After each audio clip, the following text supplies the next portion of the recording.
मित्रों, व्यंग्य समूह की यह 163वीं गोष्ठी है और इस गोष्ठी में हमने परसाई जी पर केंद्रित संवाद या विमर्श रखा हुआ है। जनवरी 23 से हमने यह विचार किया था कि अगस्त 23 से परसाई जी की जन्म शती आरंभ हो जाएगी, क्यों ना हम इसको नए वर्ष से चालू किया जाए। और हमने उस जनवरी से याद करना आरंभ कर दिया और परसाई जी पर केंद्रित यह 9वीं गोष्ठी है और इस समय परसाई जी पर केंद्रित रखकर अनेक विषयों पर चर्चा की और बड़ी महत्वपूर्ण चर्चा रही। और आज पूरे देश में अगस्त 23 चालू हो चुका है, जन्म शती उनकी आरंभ हो चुकी है। पूरा देश बहुत शिद्दत के साथ, बहुत समर्पण के साथ उन्हें याद कर रहा है और हम लोग भी बहुत समर्पण के साथ उन्हें अपने ढंग से याद कर रहे हैं। अभी जबलपुर में तो आयोजनों की भीड़ लगी हुई है। हर महीने 1 या 2 आयोजन हो रहे हैं परसाई जी पर केंद्रित होकर और संभव भी है और जरूरी भी है कि जबलपुर परसाई जी का कार्यस्थली रही है और पूरा कर्मस्थली रही है। पूरा जीवन उन्होंने जबलपुर में व्यतीत किया। अभी पिछले दिनों महिलाओं की एक महत्वपूर्ण संस्था है त्रिवेणी परिषद, उसने परसाई जी पर 16 सितंबर को एक महत्वपूर्ण आयोजन किया था।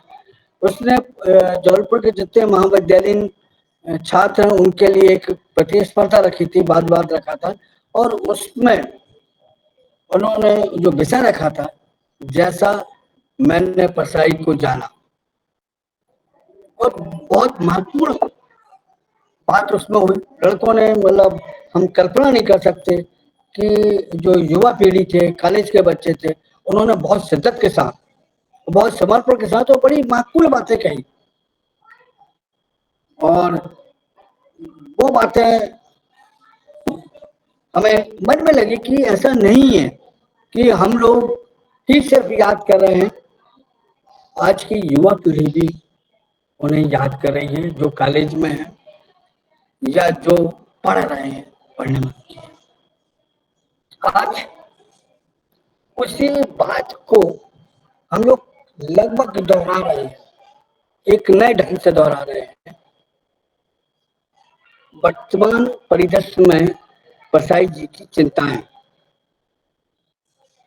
हमने इस पर बात करने के लिए और 3 विद्वान वक्ता हैं जो पूरी तरह से व्यंग में और व्यंग के जो दूसरी चीजें हैं उस पर समर्पित है और पूरा जीवन उनका व्यंग में निकल गया। हमारे साथ दुर्ग से विनोद साहू जी हैं, इंदौर से जवाहर चौधरी जी हैं और जबलपुर से डॉक्टर कुंदन सिंह परिहार जी हैं, जो व्यंग के प्रति भी समर्पित हैं और परसाई जी का उनके साथ एक लंबा सानिध्य रहा है। आज जो चिंताएं हैं बड़ी महत्वपूर्ण है। कई बार अनेक संदर्भों में यह बात आई है, इतने वर्षों के बाद, लगभग 28 साल हो गए परसाई जी को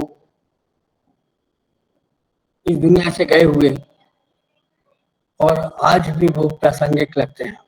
इस पर अनेक संस्थाओं ने विमर्श रखा, हमने भी व्यंगधारा पर इस पर विमर्श रखा कि आज क्यों प्रासंगिक है।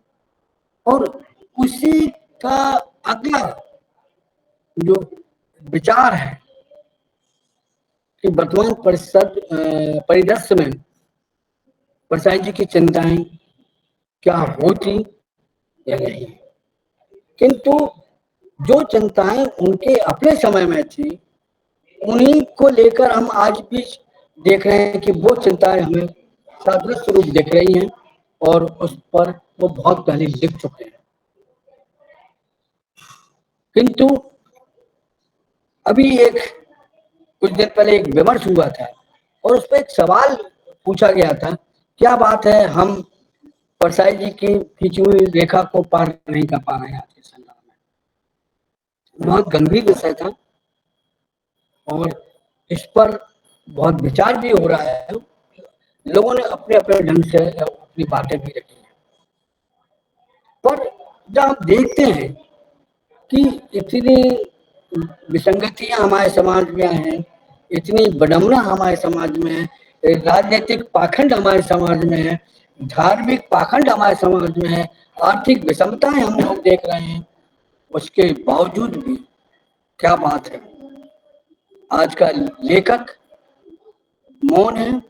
अगर उसमें आवाज है तो उसमें प्रहार नहीं है, कहीं ना कहीं दब रही है। क्या बात है, उसकी आवाज के स्वर में वो तीखा पड़ रही है जो परसाई जी के समय था। हम भी अनेक बार सोचते हैं कि कुछ लोग ऐसा बोलते हैं कि आज का दौर दूसरा है, पहले का दौर दूसरा था, निश्चित है। किंतु जैसा कि मैं महसूस करता हूँ, आधुनिक तकनीक के बावजूद भी आज व्यंग्यकार के पास अवसर बहुत है और उसके पास एक और सबसे महत्वपूर्ण अवसर है सोशल मीडिया का।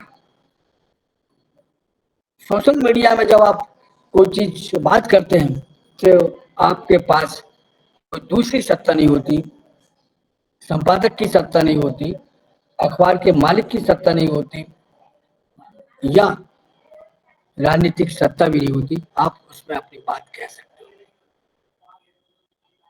किंतु वहां पर भी हम जब देखने में आते हैं तो हमें बड़ा दुख होता है। अभी पिछले 2 साल पूर्व पूरा विश्व एक भयानक त्रासदी से गुजरा, कोविड आया। कोविड को हमने अनेक रंग में रंगा देखा। हमने उस वक्त पूरे दौर को समझा और बड़े बारीकी से हमें परख में आया कि जिन्हें हम भगवान मानते थे, जिन्हें हम रक्षक मानते थे, चिकित्सा विभाग के लोग भी भक्षक बनकर सामने आए, लुटेरे बन के सामने आए। शासन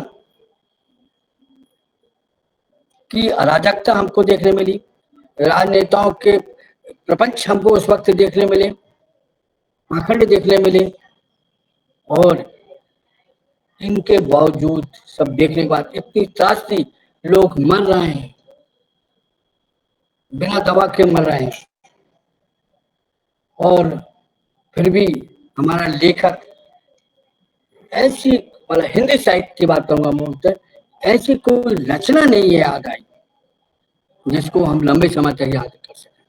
बहुत कोविड के समय बहुत सी रचनाएं लिखी गई, पता नहीं क्यों मुझे सिर्फ एक ही रचना याद, जबकि मैं रोज लगभग 5-10 रचना पढ़ता हूँ, सिर्फ एक रचना में मरा नहीं, शशांक भारती की, उसके बाद कोई दूसरी रचना नहीं। क्या बात है कि हम में वो शब्दों का वो तीखापन नहीं देख पाए, वो प्यार नहीं देख पाए, कहीं ना कहीं हमारी संवेदना कहीं गिरवी रखी हुई है। और यहाँ तक जब मैं विचारता हूँ, सोचता हूँ उस दौर में वो कैसे लोग थे, कैसे व्यंग्यकार थे जो लिख रहे थे, रज्जों का लाइव होना, बिन ब्याही लड़कियों का व्हाट्सएप ग्रुप, पत्नियों के प्रकार, ऐसी रचनाएं आ रही थी। मतलब बड़ा दुख होता है, बड़ा सोच के चिंता होती है, हम उस दौर पर भी ऐसा सोच लेते हैं, हमारा लेखक ऐसा सोच लेता है। ऐसी बहुत सी चिंता है और उस चिंताओं पर हमारी नजरें नहीं गई, या हमारे सिर माथे पर रेखाएं नहीं खींची, हमारे मन में कोई बेचैनी नहीं आई, और हम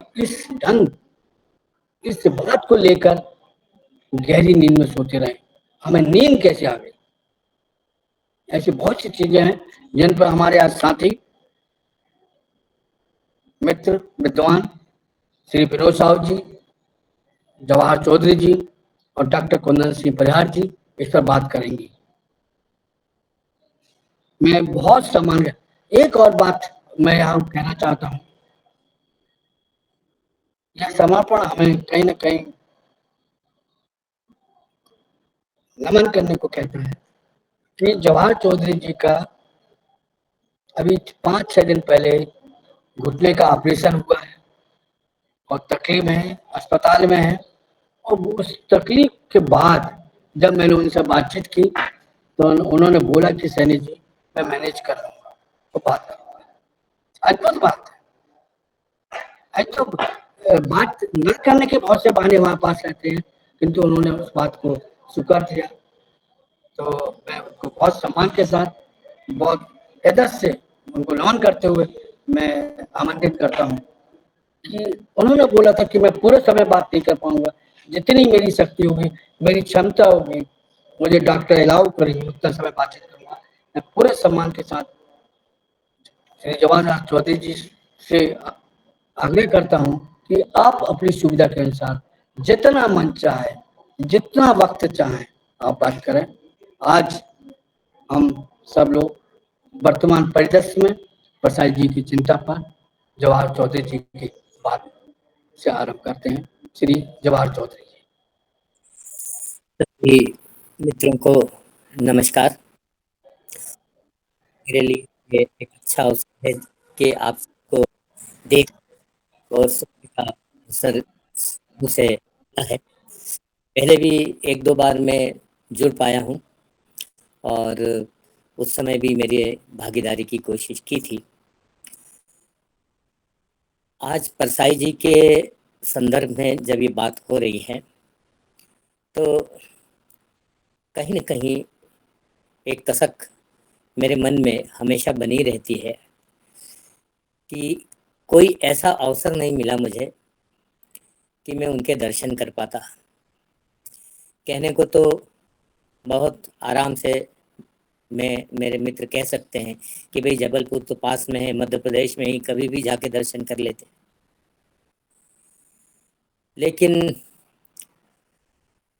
मैं थोड़ा-सा यात्रा भीरू हूँ और जहाँ तक संभव होता है यात्रा टालने की मेरी प्रवृत्ति है। बुरी है, अच्छी है, पता नहीं, जो भी है वो मेरी है। तो एक कसक वो रह गई। शरद जी तो इंदौर आते रहते थे, तब उनसे मुलाकातें भी हो गई थी, होती रहती थी। कॉलेज के दिनों में नौकरी के समय वो कॉलेज में भी आते थे, विभिन्न कभी-कभी कार्यक्रमों के कारण, कभी वैसे ही मित्रों से मिलने के लिए, तब उनसे भेंट हो जाया करती थी। लेकिन परसाई जी को मैं देख नहीं पाया और जब भी परसाई का जिक्र होता है कहीं न कहीं ये मेरे मन में एक कसक होती है। अब जैसा कि सभी लोग हैं कि जितने भी व्यंग्यकार हैं, व्यंग्य लिखते हैं, वो सब परसाई जी को पढ़े बगैर तो आगे बढ़ ही नहीं पाते।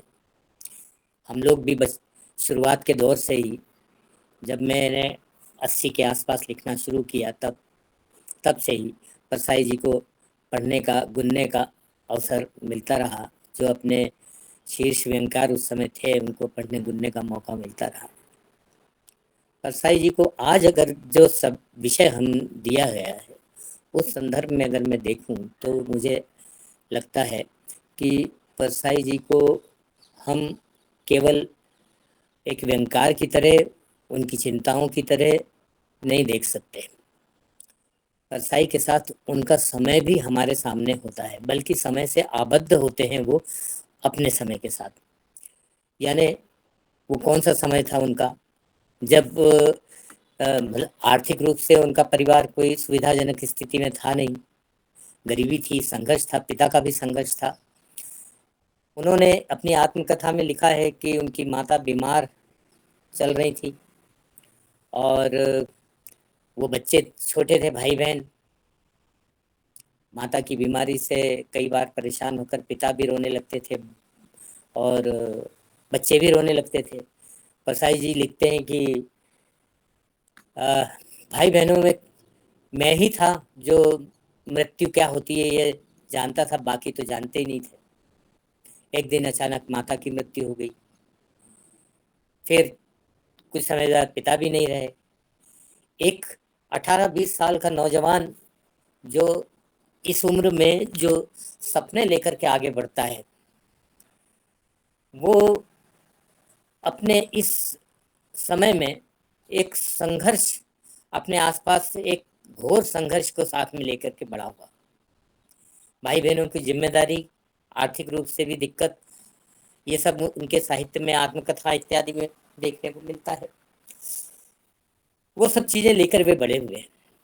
अब यहाँ एक नौजवान जो अपने करियर को लेकर के, अपने भविष्य को लेकर के, नौकरी चाकरी को लेकर के सपने देखता है, आमतौर पर यहाँ परसाई अपने परिवार को यानी अपने भाई बहनों को लेकर के चिंतित हैं, वहीं पर वो देश काल को लेकर के चिंतित हैं, वहीं अपने समय को लेकर के चिंतित हैं।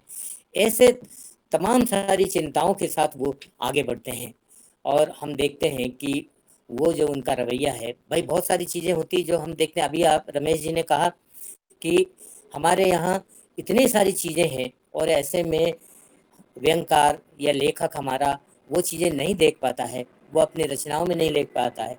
वो छोटी छोटी ऐसी चीज़ों के ऊपर अपनी कलम चलाता है जिसका कोई आज के समय में उसका कोई मायना नहीं है, लेकिन वो लिख रहा है, छाप भी रहे हैं लोग। तो परसाई जी जो है वो उस समय अपनी तमाम व्यक्तिगत जिम्मेदारियों और विभाजन की तमाम सारी जो पीड़ाएं देश और समय समाज पर थी, उन सबको साथ लेकर के बड़े हो रहे थे। उनका संघर्ष केवल निजी स्तर पर ही नहीं था, वो बाहरी स्तर पर भी देख रहे थे, समझ रहे थे। उस समय जो राज सत्ता थी, शुरू में तो उन्होंने जो जरूरी काम थे किए। सरकार ने आज़ादी थी, आज़ादी को लेकर के जो नई सरकार होती है, जिम्मेदारियों को वहन करती है। थोड़ा दिन तो ठीक ठाक था, फिर उसके बाद चीज़ें गड़बड़ाने लगी, भ्रष्टाचार बढ़ने लगा और जो लोग संघर्ष करते हुए सत्ता हासिल की थी, अंग्रेजों को दूर करके सत्ता हासिल की थी, वे लोग बड़े राजनीतिक सुख के क्षेत्र में प्रवेश कर गए। ऐसी स्थिति में उनके पास संघर्ष को लेकर के या जो समाज की जो मूल मुद्दे थे उन पर ध्यान कम हो गया। वैसे भी मूल मुद्दों के रूप में वहाँ क्या था उस समय? बेरोजगारी ज़्यादा थी, गरीबी थी, अशिक्षा थी, ये चीज़ें मुख्य थी। लेकिन इन चीज़ों के साथ साथ समाज में धर्मांधता थी, लोग सांप्रदायिक सोच और विचार भी रखते थे। उस समय जो तनाव थे वो इसी के आसपास घूम रहे थे। इन सब के बीच में परसाई लिखते हैं कि जो बेईमानी का जो राज एकदम से बेईमानी ने जो पैठ बनाई समाज में, हर आदमी चाहता था कि बेईमानी खत्म हो, लेकिन वो उसके पीछे भागता था। भ्रष्टाचार खत्म हो, लेकिन भ्रष्टाचार के किसी अवसर को भुनाने में कोशिश वो पीछे नहीं हटता था। एक ऐसा समय उन्होंने देखा। ऊपरी कमाई को लेकर के, भाई आज भी अगर देखें तो ऊपरी कमाई को लेकर के हमारे यहाँ कोई बात ही नहीं होती, धीरे धीरे आदत पड़ जाती है। उस समय तो लोग, जैसे उस समय प्रेमचंद का नमक का दरोगा उदाहरण के लिए सुना जाता था, लेकिन आदमी जो है मूल्य घटते चले गए। भ्रष्टाचार को लेकर पहले शोर मचता था, हल्ला मचता था, आज हम देखते हैं कोई हल्ला ही नहीं मचता। और अभी जब से ये सरकार, हम नई सरकार के बारे में देख रहे हैं, भ्रष्टाचार हटाने की बात होती थी, लेकिन कहीं से कहीं भ्रष्टाचार हट नहीं रहा। और अब लोगों ने विरोध करना भी बंद कर दिया, भ्रष्टाचार को वो मानने लगे कि ये तो है। तो ऐसी स्थिति उनके सामने भी थी और आज भी है। परसाई जी जो समय, जो समाज, जो परिस्थितियां, जो जिस तरह का कलुषित वातावरण देखकर, लिखकर, टिप्पणी करके गए, वैसा का वैसा आज अभी भी बना हुआ है। वही सांप्रदायिकता, वही वैसे ही लोग। वो जब लिखते थे, लिखा उन्होंने कि भाई संघी लोग या जो धर्मांध लोग हैं या दक्षिण पंथी लोग हैं, उनका क्या रवैया व्यवहार होता है हमको तो मालूम है। कि वो जब वो लिखते थे तो उन्होंने इसका प्रतिकार कैसा किया, छड़ी से उनको पीटने की कोशिश की। आज अगर सोचिए, परसाई जी आज अगर होते तो उनके सामने कौन सी स्थिति होती। भाई इसके पहले जो लोग थे अपने लंकेश और क्या मैं नाम भूल जाता हूँ थोड़ा सा, वो दाभोलकर, कलबुर्जी, पानसेरे, ऐसे कितने लोग थे भाई। ऐसे वो सक्रिय लोग थे, वो फील्ड में थे, लेकिन काम तो वही कर रहे थे जो परसाई जिसकी दिशा दे गए थे। तो ऐसे लोगों के साथ क्या व्यवहार हुआ हमारे समय में। और आज अगर हम देखते हैं कि परसाई अगर होते तो क्या उनको ये छोड़ते, क्या उनको कहने की आजादी होती? नहीं होती, या उनका प्रतिकार इसी ढंग से किया जाता। मुंह बंद करने की नीति रही है। विरोध को सुनने का मादा क्षमता तो या परंपरा या सौजन्य अब है ही नहीं। विरोध को तो दबा ही दिया जाता, विरोध है ही नहीं। और आप देखेंगे कि इस समय जो पहले किसी समय कम्युनिस्ट थे, अंतिम आदमी के लिए लड़ते थे, बोलते थे, संघर्ष करते थे, कहीं से आवाज उठाते थे। और जब नई संसद बनी थी नेहरू के समय, तो इनको एक सम्मानजनक रूप से सुना भी जाता था। लेकिन अब मुझे तो कहीं कोई दिखाई नहीं देता कि भाई कहाँ चले गए सारे हमारे वामपंथी बंधु। अगर कभी कभार दिखाई भी देता है तो उनकी आवाज, उनका कहा, उनका सोचा कहीं सामने आता नहीं। ऐसा लगता है कि वो अपने जिनकी वो चिंता करते थे, जिनके लिए वो खड़े हुए थे, जिनका झंडा वो उठाते थे, उनको एक अनाथ की तरह छोड़ के वो चले गए कहीं, पता नहीं लगता कहाँ गए। परसाई कहते हैं कि ये कांग्रेस को लेकर भी उनका कहना था कि इन लोगों को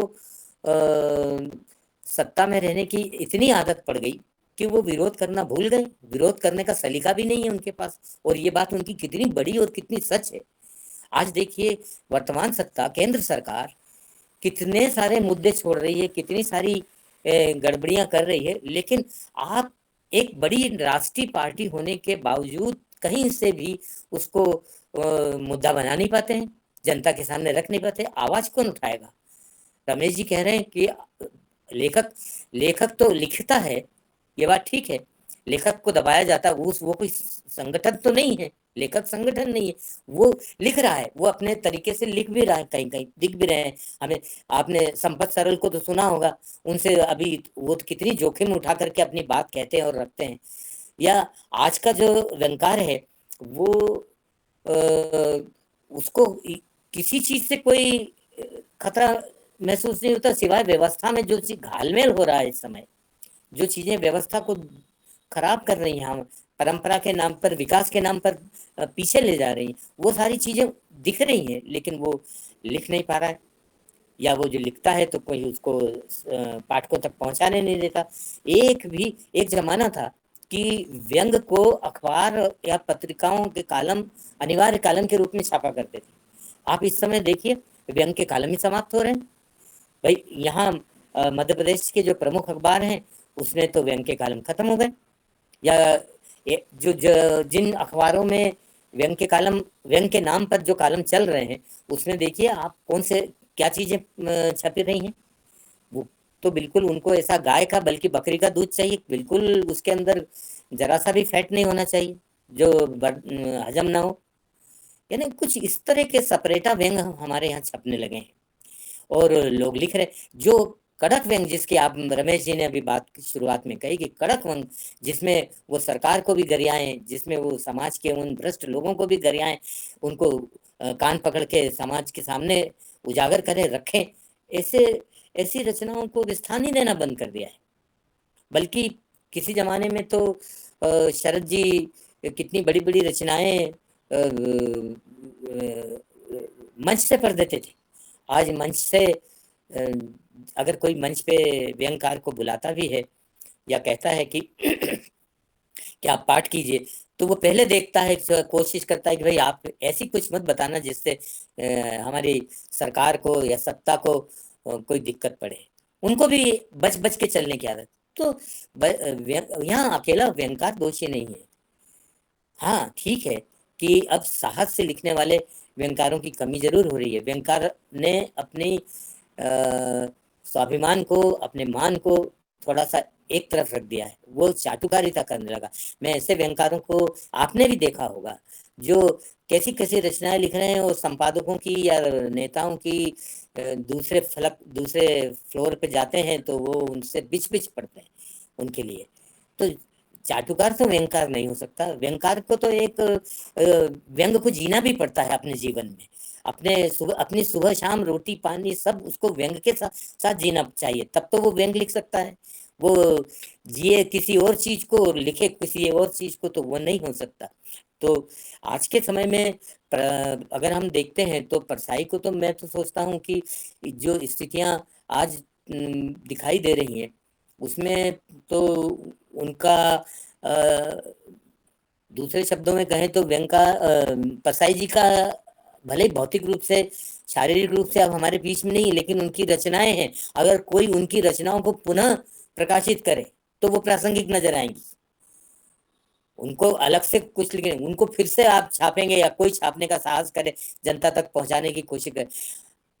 साहित्यकारों के बीच, व्यंगकारों के बीच तो वो पढ़े जाते हैं, लेकिन आम जनता के लिए वो आज कौन लाइब्रेरी जाना बंद हो गया, पुस्तकें पढ़ना बंद हो गया, तो परसाई को पहुंचाएंगे कैसे हम?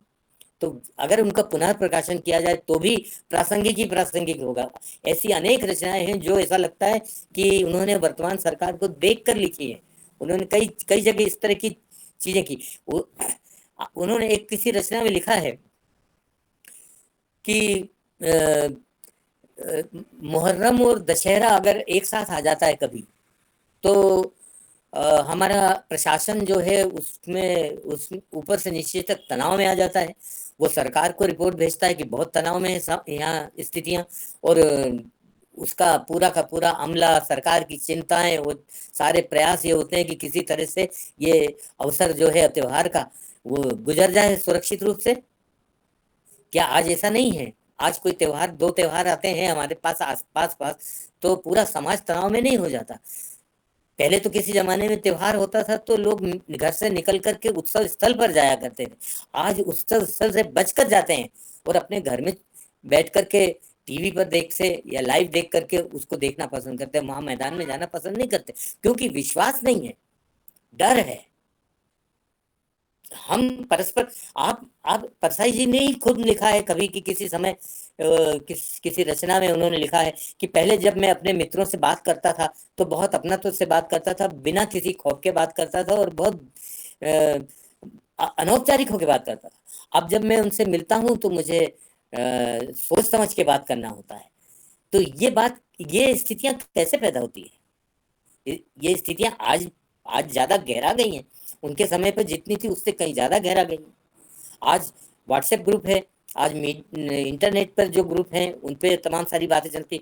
आप बताइए कि जो विचार या कुविचार व्हाट्सएप के माध्यम से फैलाया जाता है, और जो जो जो लोग नहीं समझते, सरल हृदय हैं या जिन भोले वाले हैं, या उनको और किसी शब्द से भी कहा जा सकता है मूर्ख हैं, तो उनके बीच में किस तरह से ये जहर के जो तीर वहां पर बो दिए जाते हैं। कितनी आसानी से काम हो रहा है। पहले इतना आसानी से नहीं होता था। पहले तो आदमी अखबार या पत्र पत्रिकाओं के माध्यम से इन चीजों से पढ़ता था। आज तो ये सारी चीजें ऐसा बोरिंग, आप कोई सा भी व्हाट्सएप देख लीजिए या इवन इस पर देख लीजिए, आप फेसबुक पर इस तरह की पोस्ट आती हैं कि आपको आश्चर्य होता है कि यार ये हमारा समाज है, इसमें हम इस तरह से सोचते हैं। नेहरू खान हो गए, पूरा खानदान। गांधी के ऊपर क्या कहा जा रहा है? गांधी को आप, जब दुनिया के लोग आते हैं, मेहमान आते हैं, तो गांधी जी के समाधि पर ले जाते हैं आप, लेकिन जब आप अपने बीच में गांधी को रखते हैं तो गोली मारते हुए रखते हैं। उनको किस किस तरह से गांधी को रखा जाता है, ये बहुत बुरा है। आज अगर परसाई ना भी है और हम लोग तो हैं, हम लोगों को क्या ये बर्दाश्त होता है? नहीं होता है। किसी भी आदमी को, भाई जो आपकी बात नहीं सुनता वो देशद्रोही है, जो आपकी बात से सहमत नहीं है वो देशद्रोही है। तो अगर परसाई आज होते तो वो तो देशद्रोही नंबर 1 होते, नहीं होते क्या? और फिर देशद्रोहियों के साथ क्या सलूक किया जाता है, ये तो इनकी मॉब लिंचिंग बता देती। उन एक छड़ी से काम चलाते हैं, वो नहीं चलाते, एक छड़ी से काम नहीं चलता, मॉब लिंचिंग होती। तो ये चीज आज हमारे समाज में हमको देखने को मिलती है, जो बहुत कठिन समय दिखा रही है। मैं तो कहता हूँ कि ज्यादा कुछ ना करें, हम उनकी जन्म शताब्दी में कुछ ऐसा प्रयास करें कि परसाई की रचनाओं का पुनर्प्रकाशन हो। और इस तरह प्रकाशन तो है, रचनावली है, लेकिन वो हमारे आपके बीच में है, उन लोगों के बीच जाना चाहिए जिनके बीच इसकी जरूरत है। लेकिन वो कैसे जाएगी? सब दूर, सारा मीडिया बिका हुआ, अखबार बिके हुए हैं। पहले अखबार छपता था फिर बिकता था, आज लोग कहते हैं पहले बिकता है फिर छपता है। ये तो हालत हो रही है। आप किसी चीज को डाल दीजिए, एक छोटी सी संपादक के नाम पत्र डाल दीजिए सरकार के खिलाफ, देख लीजिए नहीं छपेगा वो।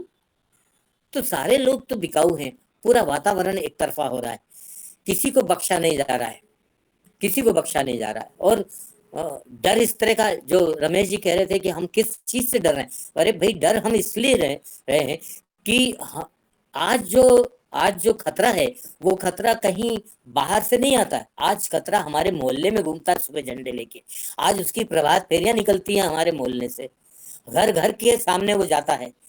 तो खतरे बिल्कुल आसपास मंडरा रहे हैं। आप अपने मित्रों के बीच बैठ जाइए, मैं जिनके बीच में बैठता हूँ वो उनमें से 80% लोग मोदी भक्त हैं। और अगर आपके मुंह से जरा सा कुछ निकल जाए तो इस तरह से खौवाने दौड़ते हैं कि आप विश्वास नहीं कर सकते कि वो बड़े अधिकारी पद से रिटायर हुए हैं, पढ़े लिखे हैं और बड़े औहदे से आए हुए लोग हैं। लेकिन बैठता हूं मैं उनके साथ और मुझे सुनना पड़ता है। तो ये चीजें हम सबके साथ है। वातावरण इस तरह से कलुषित हो गया है, इतना खतरनाक हो गया है कि हम किसी पर भरोसा नहीं कर सकते, कोई भी। और अगर आप थोड़ा सा भी सत्ता के खिलाफ जाते हैं तो आप देशद्रोही की सीमा में मान लिए जाते हैं। मैं कम्युनिस्ट पार्टी का कोई कार्ड होल्डर नहीं हूं और ना ही मैं किसी प्रकार का सदस्य हूं। हर लेखक, हर व्यंगकार वामपंथी होता है, इस तरह से मैं वामपंथी हूं। जो भी अंतिम आदमी के बारे में सोचेगा, जो जो जो बेईमानी को उजागर करना चाहेगा, जो धर्मांधता को उजागर, अशिक्षा से जो जो ये धर्म को लेकर के जो पाखंड चलते हैं उनको उजागर, वो सारे वामपंथी हैं विचार का धारा के स्तर पर। तो किसी को नहीं मालूम है, लेकिन मुझे वामपंथी खेमे में रखा जाता है। घोषित रूप से किसी ने तो घोषित रूप से कर दिया कि भाई ये वामपंथी है, इनको हटाओ यहाँ से। तो आज ये है कि आपको कोई वो सहिष्णुता खत्म हो गई कि आपको एक अपने बराबर बैठाने का कोई थोड़ा सा अलाव भी करे, कोई उसको स्वीकृत भी करे। अगर आप उनके साथ विचारधारा पर नहीं है तो आप उनके साथ किसी भी स्तर पर नहीं है। ये स्थिति हो गई है। तो ये एक बहुत खतरनाक स्थिति है। और मैं सोचता हूँ कि अगर परसाई आज होते तो निश्चित रूप से ये देखते कि समाज जो है बारूद के ढेर पर बैठा दिया गया है। ये बारूद यानी ये जो सांप्रदायिकता की बारूद, वैमनस्यता की बारूद, असहिष्णुता की बारूद जिस दिन फटेगी उस दिन समाज को एक बहुत खराब समय देखना पड़ेगा। और ये इसके रचयिता कोई दूसरे नहीं है, हमारे बीच में से ही हैं। तो मैं बीच में अगर कुछ को होगा तो मैं और टिप्पणियां करना चाहूँगा। फिलहाल मेरे को लगता है कि मेरी बात यहाँ पर पूर्ण होती है। धन्यवाद।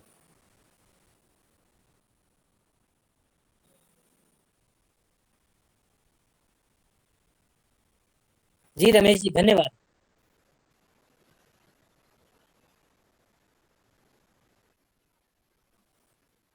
माइक बंद है आपका रमेश जी। रमेश जी का माइक बंद है।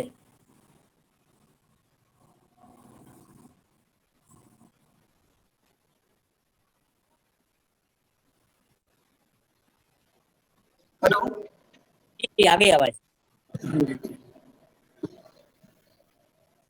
अभी हमने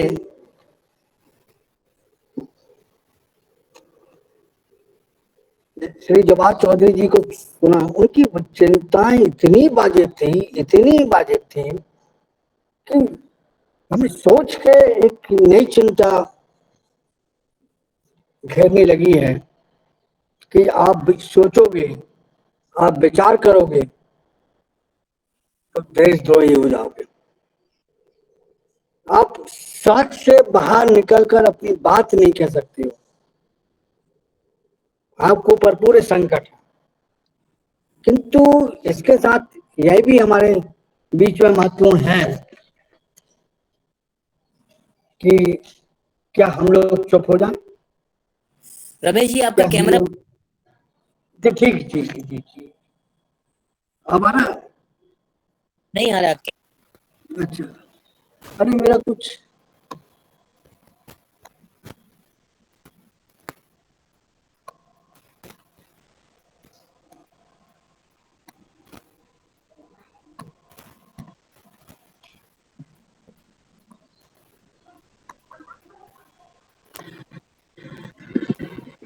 आप तो बिना कैमरे के बोलिए सर।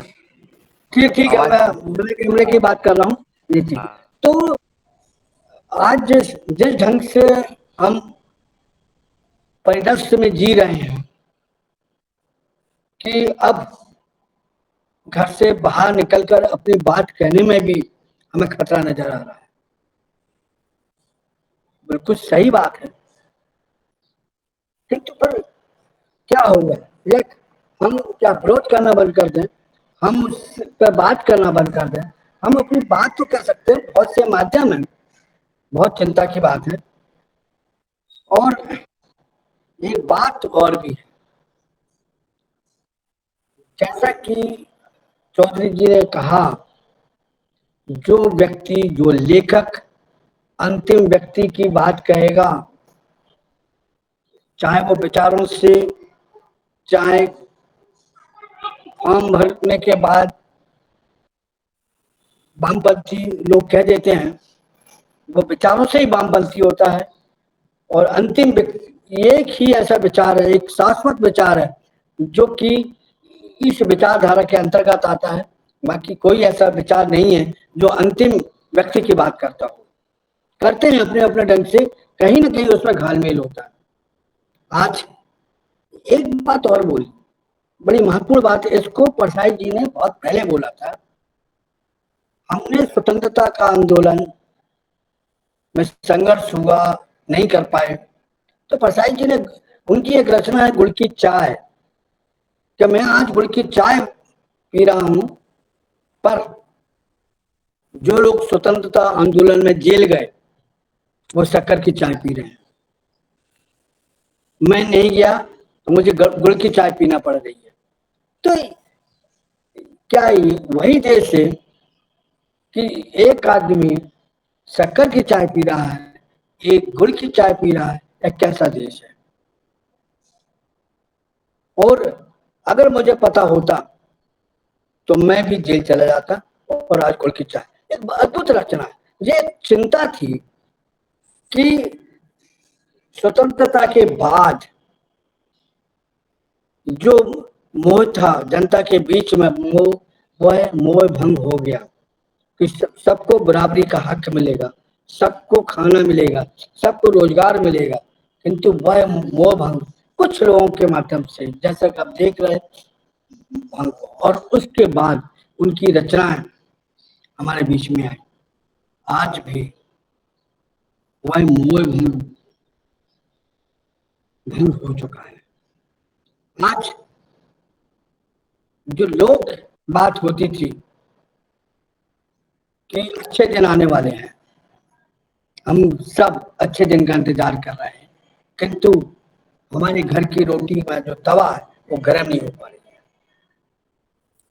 वह रोटी पूरी तरह से सिक नहीं पा रही है कि हम में वह क्षमता गर्म करने की वह कमजोर हो गई है। ऐसी बहुत सी बातें हैं, ऐसी बहुत सी चिंताएं हैं जो परसाई जी के समय में चिंता थी समाज की, जो परसाई जी के समय में पाखंड की चिंता थी, वही चिंताएं आज भी हमारे बीच में जायज है। और इन पर अपने अपने ढंग से लेखक बात कर रहे हैं और करते रहेंगे। हाँ, किंतु जोरदार ढंग से बात करने का समय है। उस पर चिंतन करने का समय है। और इसी के साथ आज हमारे बीच में दुर्ग से श्री विनोद साहू जी हैं। मैं उनको सादर और सम्मान के साथ आमंत्रित कर रहा हूँ कि वे अपनी बात रखें। श्री विनोद साहू जी।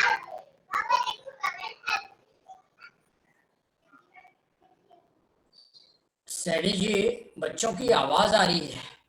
जी आ रही आवाज आ रही। वो आवाज यहाँ गोष्ठी में आ रही है, तो वो कहाँ से आ रही है? हेलो, आपका कहना बिल्कुल सही है, आवाज बच्चों की आ रही है। अच्छा हाँ, अरे हाँ मैं हूँ, मेरे रस सही है। चलो जी।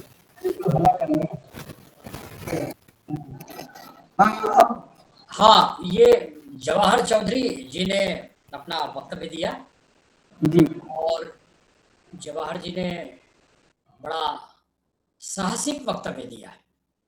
आमतौर पर आजकल व्यंग में इस तरह की बातें सुनने को कम मिलती हैं, और यही जो सुनने को कम मिलती हैं, यही व्यंग की कमतर होती धार है, जिसको लेकर भी चिंता की जाती है कि व्यंग अब उस धार के साथ नहीं रहा जिसके लिए जाने जाते थे।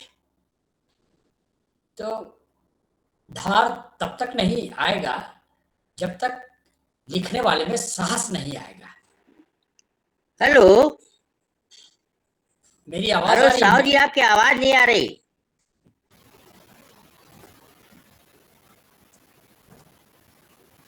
आवाज आ रही है? नहीं, अभी नहीं आ रही। अरे अब क्या करूं मैं? हमें हमें सुनाई दे रही है। हमें सुनाई दे रही है विनोद जी। क्या किनको सुनाई दे रही है? हाँ मेरे को सुनाई दे रही है। प्रभा जी को? जो भी विरोध में बोलेगा उसकी आवाज नहीं आ रही है, लेकिन हमको सुनाई दे रही है। रमेश जी को सुनाई दे रही है? आपको बच्चों की आवाज तो आ रही है। जब बच्चों की व्यंग आवाज आ की रही है आवाज नहीं आ रही तो किसकी आएगी? आवाज आ रही सर, वो नेटवर्क का इशू हो सकता है। मेरी आवाज सुनाई दे रही है? जी जी जी। धीरे आ रही है क्या? नहीं, मेरे में तो नहीं आ रही है, मैं नहीं जानता हूँ। शिवराम जी, हीरिंग एड तो नहीं लगाते आप? आपके में लगाना भूल गया। त्रिपाठी सर, कुछ नेटवर्क इशू होगा। अरे दोबारा से आप connect करिए।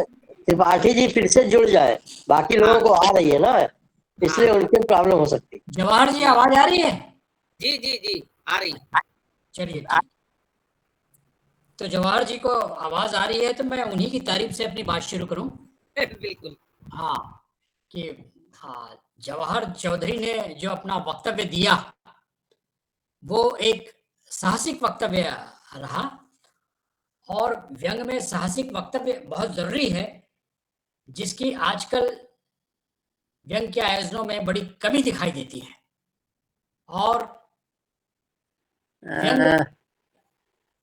व्यंग की जो धार कमतर होती जा रही है। विनोद जी, आवाज आपकी मेरे यहाँ तक तो नहीं आ रही है, तो जबकि इंटरनेट मेरा ठीक है, सब कुछ ठीक है। हाँ, जबलपुर तक नहीं पहुंची सर। सैनी जी को आवाज सुनाई दे रही है?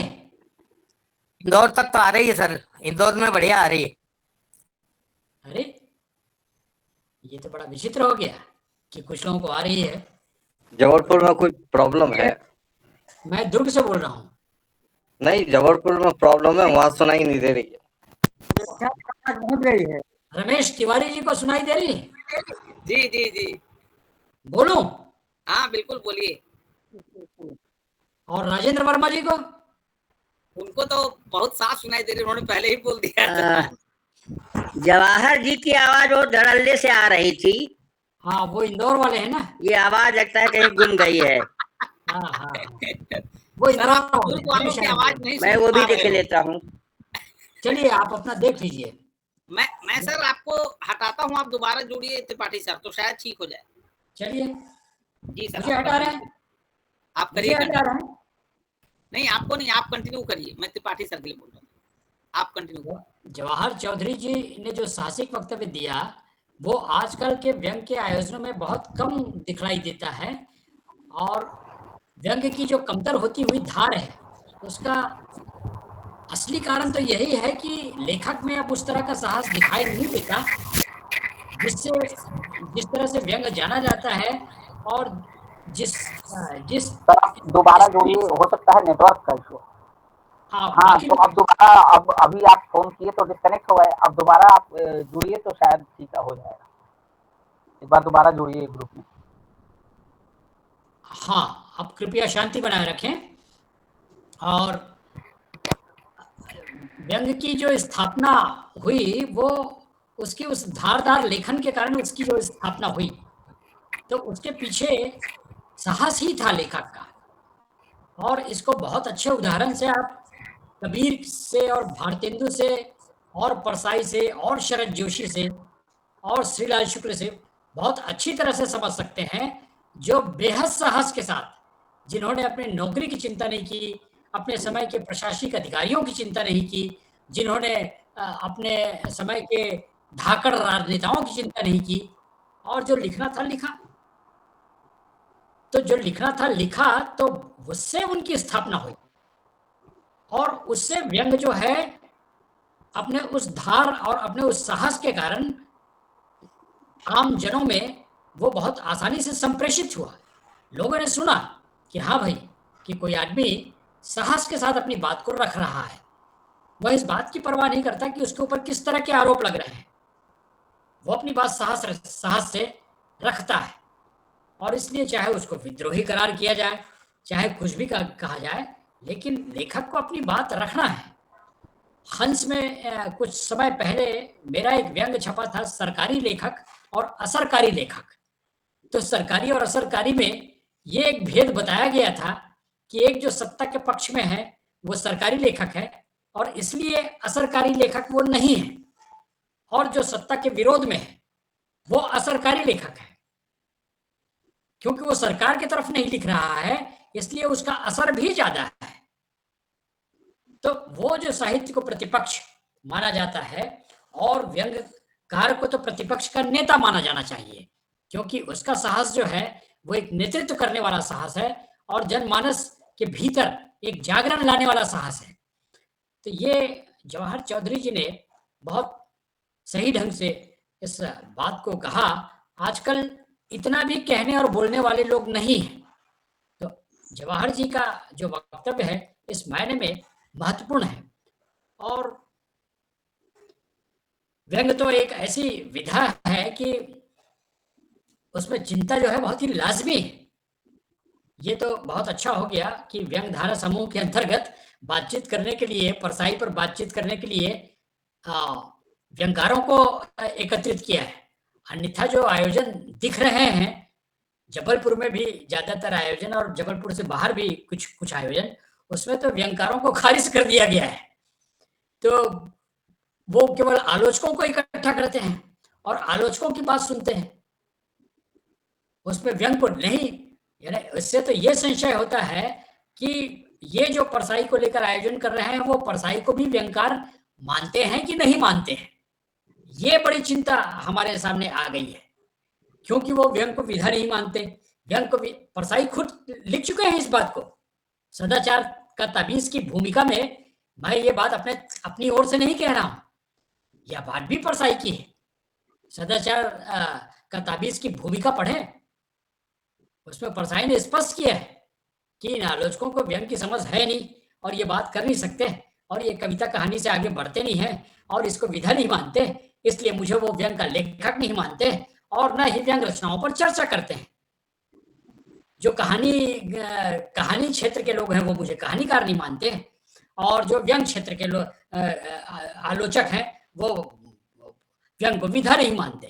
तो ये संकट जो आलोचकों का पैदा हुआ है वो परसाई के जन्म शताब्दी वर्ष में भी दिख रहा है, और उसमें व्यंगकारों को शामिल नहीं किया जा रहा है बातचीत करने के लिए। और उस पूरे आयोजन को भी आप देखेंगे तो परसाई की व्यंग रचनाओं पर चर्चा कम होती है, उनकी विचारधारा को लेकर और इधर उधर की बात को लेकर, और उनके स्पिरिट को लेकर, और उनकी भाषा और शैली को लेकर, और उनके साहस को लेकर, इस तरह की चर्चाएं होती हैं। बहुत सलीके से उनकी व्यंग रचनाओं पर भी चर्चा नहीं होती, क्योंकि वो व्यंग को, वो जो समुदाय जो परसाई के आसपास रहा वो मानता नहीं है, व्यंग को नहीं मानता, तो वो परसाई की भी व्यंग रचनाओं पर चर्चा नहीं करता। तो ये स्थितियां हैं। और परसाई हमारे लिए बड़े लेखक इसलिए हुए क्योंकि चिंता तो थी, चिंता व्यंग का बहुत ही आवश्यक फैक्टर है। अगर आप चिंता नहीं करते हैं अपने समय के समाज की और अपने आसपास के व्यक्ति को लेकर, और जो भी स्थितियां, असंगत स्थितियां आती हैं उसको लेकर आप चिंता नहीं करते, तो फिर आप व्यंग भी नहीं लिखते, क्योंकि आपके पास वो कटाक्ष कहां से आएंगे, आपकी भ्रुकुटी कैसे तनेगी, वो वक्रोक्ति कहां से आएगी। तो इन सब के बिना, तो बिना चिंता के तो मेरे ख्याल से कोई अच्छा व्यंग लेखक हो भी नहीं सकता। और चूंकि हमारे समय में चिंता करने वाले और चिंतक सबसे बड़े हमारे, हम लोग भी परसाई के समकालीन हैं, क्योंकि हम में से बहुत से लोगों ने परसाई को देखा है। भले उम्र में पिता पुत्र का एक फासला है, लेकिन हम सब समकालीन लोग हैं। परसाई कोई कबीर के समय के व्यक्ति नहीं है, यही 20वीं और 21वीं शताब्दी में रहे व्यक्ति हैं। 21वीं शताब्दी में न हो, शायद 20वीं शताब्दी के अंत में उनका अवसान हुआ था, पर है हम लोग उनको अपना समकालीन लेखक ही मानेंगे। और परसाई का जो समय है वो हमारा है, और परसाई ने अपने समय में जो चिंता की है वो तमाम स्थितियां आज हैं और भी रूप में है। आप देख रहे हैं उन चीजों को। आप में से बहुत से लोग मुझसे भी वरिष्ठ हैं और उन स्थितियों को, परसाई के समय को आप ज्यादा करीब से देखे हैं, क्योंकि व्यंग का उद्देश्य तो समाज की चिंता करना रहा। और इसीलिए परसाई कहते हैं कि मुझे आप भले समाज सुधारक ना माने, लेकिन मैं सामाजिक परिवर्तन तो लाना चाहता हूं, नहीं हूं सुधारक, या मैंने कोई सुधार के लिए लेखन नहीं किया। वो लिखते भी हैं कि मैंने कभी यह दावा नहीं किया कि मेरे लेखन मात्र से कोई परिवर्तन हो जाने वाला है। असंख्य लोग हैं, मजदूर हैं, किसान हैं, गरीब लोग हैं जो परिवर्तन के लिए लड़ रहे हैं, यही सफल होंगे। मैं इनके साथ कलम लेकर पैदल चलने वाला हूं। तो स्पष्ट है परसाई का कि किन किन क्षेत्रों में वो चिंता कर रहे हैं। वो मानते थे कि हमारी जो राजनीति है वो सबसे बड़ी नियामक शक्ति है, धर्म जो है वो सबसे बड़ी नियामक शक्ति है, और धर्म और राजनीति मिल जाए तो वो तो बिल्कुल करेला ऊपर नीम चढ़ा वाली बात होती है, और उसके क्या परिणाम आते हैं उसको आप देख रहे हैं रोज रोज। तो ये इसलिए परसाई ने कहा कि जो व्यक्ति कहता है कि मेरी कोई राजनीति नहीं होती, ये राजनीति नहीं है, वह व्यक्ति ज्यादा खतरनाक है और उसकी राजनीति कुछ दूसरे किस्म की है। इन सब बातों को समझने की जरूरत है।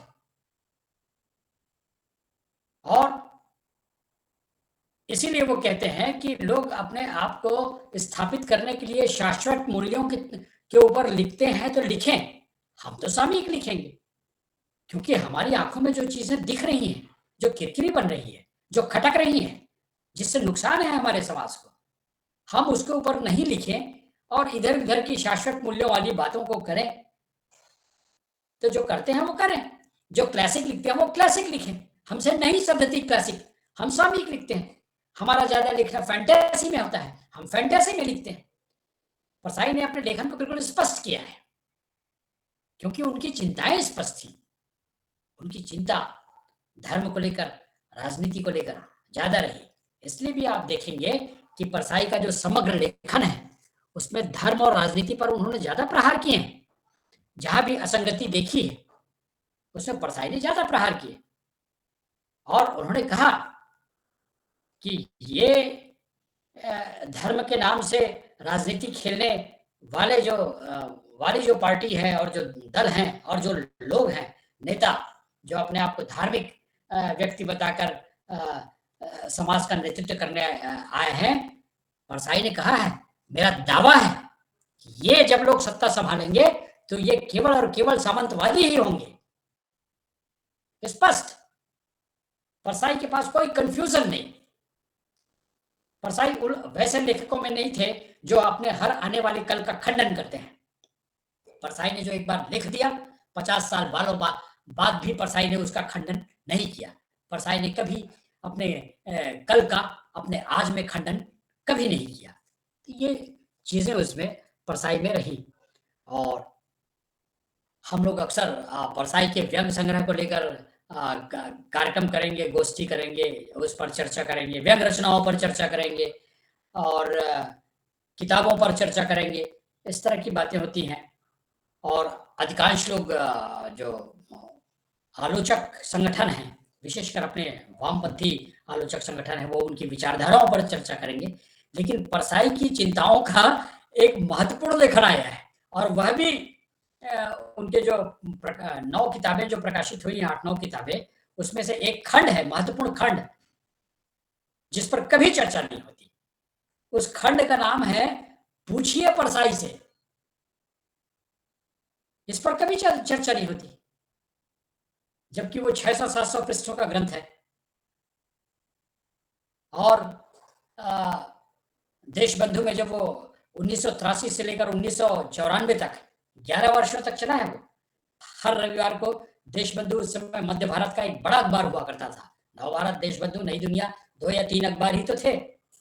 तो उस समय जब देशबंधु बहुत व्यापक था, तो उसमें परसाई का वो स्तंभ छपा करता था, पूछिए परसाई से। और हर रविवार को पाठक जो है परसाई को देखने पढ़ने के लिए बिल्कुल तैयार रहता था, उसकी प्रतीक्षा करता था।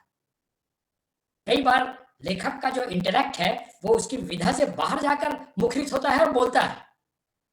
राजेंद्र यादव की कहानियों से ज्यादा श्रेष्ठ लेखन उनके हंस के संपादकी में, जो 28 वर्षों तक उन्होंने लिखा। लेकिन चूंकि संपादकी को हम विधा नहीं मानते, इसलिए राजेंद्र यादव का वो श्रेष्ठतम लेखन भी हाशिए पर चला जाता है। परसाई का जो रियल इंटेलेक्ट आप देखना चाहें कि कैसा वो एक विश्व मानव की तरह सोचते थे, वैश्विक वर्सटाइल परसाई, जो बोलते थे कि दूसरे विश्व युद्ध के समय तो पूरा जो सेकंड वर्ल्ड वॉर था वो मेरी डायरी में था, कि मित्र राष्ट्र में कौन लोग हैं और शत्रु राष्ट्र में कौन लोग हैं, और तमाम चीजें। तो इस तरह की तैयारी और इस तरह की चिंता, पूरे विश्व की चिंता, समाज की चिंता, अपने समय की राजनीति को लेकर चिंता, अपने समय के धर्म के पाखंड को लेकर चिंता, ये तमाम चीजें थी। और आप देख रहे हैं कि जिन जिन चीजों की तरफ परसाई ने ध्यानाकर्षण किया, वो चीजें आपके सामने विकराल रूप में हैं और आपके हाथ से बाहर निकल रही हो। क्यों? क्योंकि परसाई ने कहा था कि नियामक शक्ति धर्म और राजनीति है, और परसाई कोई धार्मिक व्यक्ति नहीं थे, न वो कोई राजनीति थे, न कभी जीवन में चुनाव लड़े, और उनका चुनाव लड़ना जरूरी भी नहीं था, क्योंकि वो साहित्य के मंच से और विचारों के मंच से अपनी बातें कह रहे थे। एक बार अवसर आया भी था उनका राज्यसभा में जाने का, परसाई जी उसके लिए लालायित भी हुए थे। कहते थे वो कि राज्यसभा में जाके हम निष्क्रिय नहीं रहेंगे, सक्रिय रहेंगे। उनको विश्वास था इस बात का कि उनकी बात वहां सुनी जाएगी। जिस तरह से संपूर्ण साहित्य समाज परसाई की बात को सुनता है, वो परसाई अगर राज्यसभा में होते और देश की स्थितियों को अपने विचारों से और अपनी भाषा के साथ वो जब प्रस्तुत करते, तो उसको राज्यसभा सुनता, लोकसभा में वो बात जाती, संसद में उसमें कुछ संशोधन की गुंजाइश भी बनती। तो ये परसाई की चूक नहीं है, ये तो भारतीय राजनीति की और उस भारतीय संसद की चूक है, जिसमें हम परसाई जैसे काबिल व्यक्ति को एक संसदीय गरिमा के साथ उसको उपस्थित नहीं कर सके संसद में। अन्यथा परसाई से बड़ा संसदीय व्यक्ति कौन है? हमारे सामने कॉन्स्टिट्यूशनल लेखक, जो कॉन्स्टिट्यूशनल राइटिंग करता है, जिसके पास डेमोक्रेटिक सोच है, जिसके पास लोकतांत्रिक समाजवाद का पूरा सोच है, जिसके पास समाजवाद, वैज्ञानिक समाजवाद से पूरा ओतप्रोत है, जिसके पास गांधी है, जिसके पास नेहरू है, जिसके पास कम्युनिज्म है, ये तमाम चीजों से जो परसाई बने थे। और इसलिए आज हम इस जन्म शताब्दी वर्ष पर परसाई को याद करते हैं। तो कह रहे थे ना रमेश सैनी जी अभी कि परसाई जी को जैसा याद किया जा रहा है, उस तरह से किसी को याद नहीं किया गया। क्यों नहीं किया गया? क्योंकि परसाई में ये सब बातें थी, वे अपने समय के चिंतक थे, तो इसीलिए परसाई के समय के एक बड़े आलोचक विश्वनाथ त्रिपाठी ठीक कहते हैं कि परसाई पूरी तरह से वर्तमानता के रचनाकार थे। परसाई में वर्तमान ही वर्तमान था। इसलिए परसाई भी कहते हैं कि हमको किसी शास्त्रार्थ की कोई शास्त्रों की जरूरत नहीं है, ना हमको उस तरह के शास्त्रार्थ को देखने की जरूरत है। हम आज की समस्या को आज पे हल करेंगे। हमारे पास लोकसभा है, राज्यसभा है, विधानसभा है, हमारी अपनी संसद है। हम अपनी बातों को संसद के लायक बनाएं, आज के लोकतंत्र के लायक बनाएं, आज के लिए हम उसको लोक कल्याणकारी बनाएं। तो वो पूरी तरह से वर्तमान पे सोचते थे। ये नहीं कि वो सनातन है और वहां पे खुदाई करो और वहां भी 5000 साल पहले ऐसा था तो वैसा था ऐसा था। तुम आज क्या कर रहे हो? तुम्हारी आज की दशा क्या है? आज वही चीजें जिसको मतलब दोहराने में भी शर्म आती है। हम अपनी समस्याओं को आज बताएं तो हमको दोहराने में भी शर्म आती है कि हम फिर से वही महंगाई और बेरोजगारी। अरे तुम 70 साल में महंगाई, बेरोजगारी और नाले नाली और म्यूनिसिपैलिटी लेवल से ऊपर उठ नहीं सकते हो, और बड़ी बड़ी बातें विश्व नेतृत्व करेंगे और गुरु बनेंगे और यो त्यों। तो ये आप देख रहे हैं कि ये सारी चीजें किस तरह से जन की चिंता और किस तरह से मिथ्यावादियों से दूर रहने की ये तमाम मिथ्या आरोप रोज रोज लग रहे हैं। अब तो सोशल मीडिया है, आप गाली देते रहो सोशल मीडिया को, फेसबुक को, लेकिन आपके पास कोई विकल्प है नहीं, क्योंकि आपकी पत्रिकाएं ध्वस्त हो गई। कहाँ हैं आपकी वैचारिक पत्रिकाएं? धर्मयुग के समय की पीढ़ी की तमाम समृद्ध पत्रिकाएं चली गई। बाद में हंस की पीढ़ी के जो पत्रिकाएं चली उनका भी सर्कुलेशन जा रहा है। आपके अपने शहर के जो बुक स्टॉल जिसमें तमाम साहित्यिक पत्रिकाएं निकलती, देखिए उसका क्या हाल है। अंतिम जो सर्वाधिक समृद्ध बुक स्टॉल जो हमारे भारतीय रेलवे स्टेशनों के हुआ करते थे, वहां भी गया वो। तो कौन सा मीडिया है आपके पास? और इलेक्ट्रॉनिक मीडिया का तो ये हाल है, देख रहे हैं आप, बोलने की जरूरत भी नहीं है मुझे। तो क्या है आपके पास अपनी बात रखने के लिए? सोशल मीडिया है, ट्विटर है, फेसबुक है, इंस्टाग्राम है। और ये केवल आप नहीं, आपका जनमानस ही उस मीडिया को इस्तेमाल नहीं कर रहा है। आपका प्रधानमंत्री भी सबसे पहले ट्विटर में बैठता है और वहां से वो अपना स्टेटमेंट देता है। क्रिकेट का खिलाड़ी भी वहीं बैठता है, फिल्मों का सुपरस्टार भी किसी इंस्टाग्राम में बैठता है, कोई विदेशी राजनयिक भी पहले सोशल मीडिया पे बैठता है। वहां वो पहले अपना ट्वीट करता है, पोस्ट करता है, तब वो दुनिया के तमाम अखबारों में, पत्रिकाओं में जाता है। ये सोशल मीडिया का महत्व है। अगर आप एक अच्छी व्यंग्य रचना अपने सोशल मीडिया पर लिख सकते हैं तो इससे अच्छी बात और क्या हो सकती है। सोशल मीडिया को लताड़ने के बदले आप उसमें विचारों की अच्छी भाषा को रखिए, क्योंकि आपका समय आज है और आज की चिंता के लिए आपके पास जो प्लेटफॉर्म है वो सोशल मीडिया है।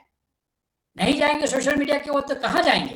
कोई बताए? यहाँ मेरे बाद भी कोई वक्ता आता है तो इस बात को बताए कि वो कहाँ जाएगा। तो ये परसाई के समय में सोशल मीडिया नहीं था, पत्रिकाएं समृद्ध थी, प्रकाशन व्यवसाय समृद्ध था। आज तो स्क्रीन प्रिंटिंग की दुकान इस तरह से भी खुल गई है कि उसमें किताबें तो आ रही हैं लेकिन कृति नहीं आ रही है। ये भी एक संकट है। तो परसाई कहते हैं कि उस ऐसे मिथ्यावादियों से, जिसमें आपका प्रधान भी झूठ के ऊपर भी लोग रोज रोज झूठ बोलने के आरोप लगते हैं, आपके मुखिया के ऊपर झूठ बोलने के आरोप लगते हैं, तमाम वो नेतृत्व करने वाले लोग। तो ऐसे मिथ्यावादियों से परसाई आपको दूर रहने को कहते हैं, और कहते हैं कि कई लोग इसलिए भले कहलाते हैं कि वे इतने डरपोक होते हैं कि अपने अधिकारों के लिए कभी खड़े नहीं होते, नहीं हो सकते। वो भले इंसान मर रहे हैं। तब क्या होता है? तब क्या होता है कि निष्क्रिय ईमानदार और सक्रिय बेईमान मिलकर एक षड्यंत्र सा रच लेते हैं और जनता वाह वाह करते रहती है। इसलिए गणतंत्र की ठिठुरन में परसाई इस बात की तरफ ध्यान आकर्षण करते हैं, लेकिन हम नहीं बजा रहे हैं वो तालियां, वाह वाह करती जो जनता तालियां बजा रही है, फिर भी तालियां बज रही हैं। मैदान में जमीन पर बैठे वे लोग बजा रहे हैं जिनके पास हाथ गरमाने के लिए कोट नहीं है। लगता है गणतंत्र ठिठुरते हुए हाथों की तालियों पर टिका है, ठिठुरता गणतंत्र। लेकिन यहाँ उनके व्यंग के निशाने और उनकी सहानुभूति एकदम स्पष्ट है। मैदान में बैठकर जो लोग तालियां बजा रहे हैं उन पर राजनीति को न समझने पर परसाई कमेंट तो करते हैं, पर उनकी विवशता पर उनका ध्यान भी है और वे सहानुभूति रखते हैं कि उनके पास हाथ गरमाने के लिए कोट नहीं है, गर्म कपड़े नहीं है। तो ये तमाम सब चीजें धर्म को लेकर तो बहुत उन्होंने कहा। गाय की आज क्या हालत है, हिंदी की सेवा ऐसे कर रहे हैं जैसे गौ सेवा कर रहे हैं। गाय तो लवारिश हो चुकी है। आवारा कुत्ते आप सुनते थे, लेकिन अब आवारा गाय हो गई है और आप क्या सेवा कर रहे हैं उसकी। इसलिए परसाई कहते हैं कि गाय दूध के लिए उपयोगी होती है, ये मानते थे हम, पर आज तो वह दंगा कराने के लिए भी उपयोगी हो गई है और आंदोलन करने के लिए भी उपयोग में लाई जाती है। यह क्या गौ सेवा है? यह परसाई की चिंता। सोचिए उस समय परसाई ने 40 साल और 50 साल पहले लिखा होगा, और आज जो गौ सेवक जिस तरह से आ रहे हैं उनके बीच क्या स्थितियां बनती है। इसलिए धर्मांधता इस देश के आदमी की जरूरत बनाई गई है। जो अंधविश्वास और कुरीतियां जो बातें हो रही हैं, तो ये आपकी जरूरत बनाई गई है ताकि वाह्य आडंबर करने वाले और कर्मकांडियों की, ये जवाहर चौधरी के शहर इंदौर के बाजू में उज्जैन शहर है, उसके प्रचार में मध्य प्रदेश शासन कह रहा है कि हमने रोजगार के अवसर इंदौर में बढ़ा दिए, उज्जैन में बढ़ा दिए। 15,000 लोगों को आज ही के अखबार में 15,000 लोगों को रोजगार दिया है। क्या कर रहे हैं वो 15,000 लोग? उज्जैन में बैठ के पूजा पाठ, पुरोहिती, हाथ देख रहे हैं, सर्प कुंडली ये कर रहे हैं, ग्रह नक्षत्र को दूर कर रहे हैं। इस तरह का रोजी रोटी और पेट कमाने वाले 15,000 लोग, और इन 15,000 लोगों के धंधे में के सपेटे में जो आएगा उस लाखों जनमानस का क्या होगा, आप उसकी कल्पना कर सकते हैं। क्योंकि इसकी सत्यता कितनी है? क्या ये हमारी रोजगार नीति है? ये सब परसाई की चिंता थी। और वो कहते हैं आज के तरुणों को, तरुण शब्द परसाई के हैं, वो आमतौर पे परसाई युवकों शब्द या नौजवानों ये नहीं कहते, अक्सर वो तरुणों को सामने आना चाहिए और तरुणों को ऐसा करना चाहिए। तो वो कहते हैं कि दिशाहीन, बेकार, हताश, नकारवादी, विध्वंसकारी युवकों की भीड़ खतरनाक होती है। इस भीड़ का उपयोग नेपोलियन, हिटलर और मुसोलिनी ने किया था। यह भीड़ किसी भी ऐसे संगठन के साथ हो सकती है जो उनमें उन्माद और तनाव पैदा कर दे। यह भीड़ फासिस्टों का हथियार बन सकती है। हमारे देश में यह भीड़ बढ़ रही है। देख रहे हैं ना भीड़ आप लोग? उस भीड़ को देखिए, नौजवानों की, जिसकी चिंता की थी। क्योंकि परसाई कुछ नहीं कर सकते, या मैं कुछ नहीं लेवी तय नहीं कर सकता, मैं कोई रोजगार के अवसर पैदा नहीं कर सकता। ये आपका कलेक्टर करेगा, मुख्यमंत्री करेगा, प्रधानमंत्री करेगा, लेखक नहीं करेगा। लेखक केवल एक मोर्चा बनाएगा, एक वातावरण बनाएगा, एक विचार देगा। तो ऐसे अनेक उदाहरण हैं जिनमें परसाई ने मानव विरोधी राजनीति की क्रूरताओं को उद्घाटित किया है। इसलिए परसाई के साथ हम शरद जोशी को भी याद करते हैं। जैसे भक्तिकालीन कवियों में कबीर दास और के साथ तुलसीदास को याद करेंगे। तुलसीदास पर चर्चा होगी तो कबीर की बात होगी, दोनों में कौन श्रेष्ठ है ये विवाद होगा। लगभग उसी तरह की स्थितियां परसाई और शरद जोशी को लेकर आती है। लेकिन शरद जोशी ने भी कह दिया है कि मुझमें परसाई को लेकर एक ही चीज का कॉम्प्लेक्स है कि जिस सहजता से एफर्टलेसली उनके यहाँ व्यंग आता है, वैसा हम एफर्ट करके ही ला पाते हैं। यह नैसर्गिकता परसाई में अद्भुत है, ये शरद जोशी ने कहा है। धन्यवाद। बहुत बहुत धन्यवाद। विनोद साहब जी, आपने बहुत विस्तार से आज की चिंताएं, जो कल की चिंताएं प्रसाद जी के समय में थी, उस पर बहुत विस्तार से बातचीत की। और प्रसाद की जो चिंताएं आज के समय में होती, उस पर भी आपने कहीं ना कहीं संकेत दिया। किंतु हम जब सोचते हैं कि आज के समय का जो लेखक है, आज के समय के जो चीजें हो रही हैं, उससे हम कहाँ चूक रहे हैं, कैसे चूक रहे हैं, ये एक विचारणीय प्रश्न है कि हम क्यों नहीं, हमें परसाई के समय की जो चिंताएं थी उस समय से आज के समय की चिंता बहुत ज्यादा है। एक नए ढंग से चिंताएं आ गई है, एक नए ढंग का हो गया है कि अखबार में स्पेस नहीं है, इलेक्ट्रिक मीडिया में स्पेस नहीं है, सब जैसा कि हम सब जानते हैं बिक गए हैं। तो आज हमारे लिए ज्यादा चिंता की बात है, हमें अपने स्पेस ढूंढना पड़ेंगे, अंतिम व्यक्ति की बातचीत करना पड़ेगी, भ्रष्टाचार को मिटाने की बात करना पड़ेगी। और जो पाखंड है, पाखंड जो दिख रहा है, एक नए ढंग से हमारे सामने आ रहा है, चाहे वो कोई भी ढंग हो, चाहे पर्यटन का ढंग हो या कुछ भी ढंग हो, या विकास के रूप में जो पाखंड आ रहा है, उस पर भी हमें चर्चा करनी पड़ेगी। आज हमारे बीच में तीसरे वक्ता जबलपुर के डॉक्टर कुंदन जी परिहार जी हैं, जो व्यंग्य के प्रति समर्पित हैं, और प्रसाद जी का उनका एक लंबा सानिध्य रहा है। मैं बहुत सम्मान के साथ डॉक्टर कुंदन जी परिहार जी से आग्रह करता हूं कि वर्तमान परिदृश्य में प्रसाद जी की चिंता पर अपनी बात रखें। सादर के साथ कुंदन सिंह परिहार जी। धन्यवाद सैनी जी। आवाज आ रही है? जी हाँ। अच्छा, अभी हमने चौधरी साहब को और सावे जी को सुना। चौधरी साहब ने एक नई समस्या, एक नया मूल विषय को दिया, जो एक नई बात है, और उसके कारण थोड़ा सा संकट भी पैदा हो गया है, क्योंकि वो एक ऐसा विषय है जिस पर अलग से कुछ विचार करने की जरूरत है कि आज के लेखक के सामने कौन से खतरे हैं व्यंग्य में। वो परसाई जी से कोई सीधा संबंध उसका नहीं है।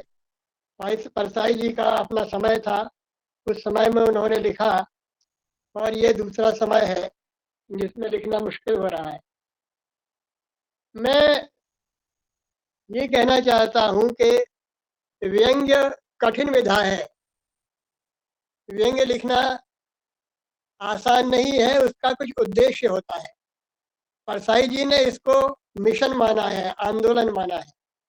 तो जब आप उसको एक बार आंदोलन मान लेते हैं, तो फिर इसमें किंतु परंतु वाली बात जो है कोई रहती नहीं है कि ये हमको करना चाहिए या नहीं करना चाहिए, या कहाँ रुकना चाहिए। आप जानते हैं कि आपका काम क्या है, आपकी चॉइस क्या है, आपकी वो चॉइस होती है जब व्यंग्य लिखते हैं। व्यंग्य कोई मनोरंजन की चीज़ तो है नहीं। ये परसाई जी ने भी कहा है कि व्यंग्य मनोरंजन की चीज़ नहीं है, उसका एक उद्देश्य होता है। तो जब एक उद्देश्य वाली विधा आप चुन लेते हैं, तो फिर उसमें जो आसन्न खतरे होते हैं या उसमें जो मिले हुए खतरे होते हैं, तो स्वयं आप उनको चुनते हैं, उनको उठाते हैं, और फिर उसमें कोई शिकायत वाली बात नहीं रहती है। आप देखें, बड़े बड़े जो लेखक व्यंग्य के हुए, उन्होंने सबने कमोबेश खतरे उठाए। सर्वेंटीज की जो डॉन क्विक्सोट से लेकर अगर हम शुरू करें, गोगोल का प्रसिद्ध नाटक गवर्नमेंट इंस्पेक्टर है हमारे यहाँ, और इसके अलावा गुलिवर्स ट्रेवल्स है डिफो का, जहाँ तक मुझे ध्यान है। हमारे यहाँ भारतेंदु के अंधेर नगरी जैसा साहसिक कौन सा नाटक हो सकता है या कौन सा लेखन हो सकता है।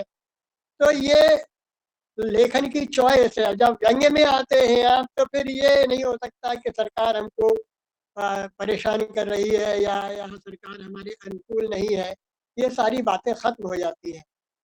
मुझे एक कोटेशन देना मैं देना चाहता हूँ परसाई जी का, जो शायद इस बात को और ज़्यादा स्पष्ट करे। उन्होंने लिखा था, जो एक लेख उन्होंने लिखा साहित्यकार का साहित्य, उसमें उन्होंने लिखा साहित्यकार का साहस, उसमें उन्होंने लिखा, साहित्य हमारे यहाँ व्यापार कभी नहीं रहा, वह धर्म रहा है, ड्यूटी रहा है, अभी भी वह धर्म है, एक मिशन है, इसमें मिटना पड़ता है। जो इसमें बनना चाहते हैं वे बेहतर है आढ़त की दुकान खोलें। इसमें तो कबीर की तरह घर फूंक कर बाहर निकलना पड़ता है, ये खाला का घर नहीं है। मतलब कहने का ये है कि जब एक बार आप व्यंग्य की तरफ मुड़ते हैं, उस विधा को आप अपनाते हैं, तो फिर कौन से खतरे उसमें निहित होंगे, कौन से नहीं होंगे, सरकार क्या करेगी और क्या नहीं करेगी, ये आपको ही चुनना है। आप सरकार को इसके लिए दोष नहीं दे सकते, सरकार तो अपना काम करेगी।